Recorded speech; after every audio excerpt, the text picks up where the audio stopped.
Hello guys, welcome back to my channel. তো আজকে চলে এসেছি দোলের ভিডিও নিয়ে। প্রথমে এই ফলগুলো দেখিয়ে দিলাম। ফলগুলো ভালো করে ধুয়ে নিয়েছিলাম, ফুল ছিল আর সমস্ত বাসনগুলো ধুয়ে নিয়েছিলাম।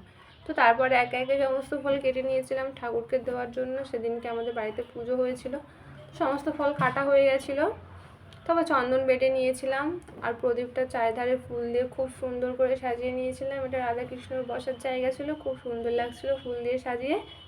তারপর সমস্ত ঠাকুরঘরটা দেখিয়ে দিলাম, খুব সুন্দর লাগছিল সেদিন ঠাকুর।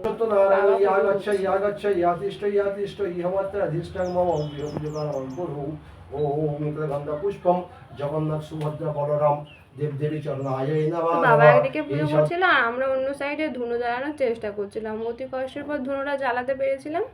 তো ধুনোটা জ্বালানো হয়ে গেছিলো। পঞ্চপ্রদীপ দিয়ে যখন আরতি হয়ে গেছিলো, তখন পুজোর পরে সমস্ত ঠাকুরগুলো আরেকবার করে দেখিয়ে দিলাম। ছিল আমাদের ঠাকুরঘর।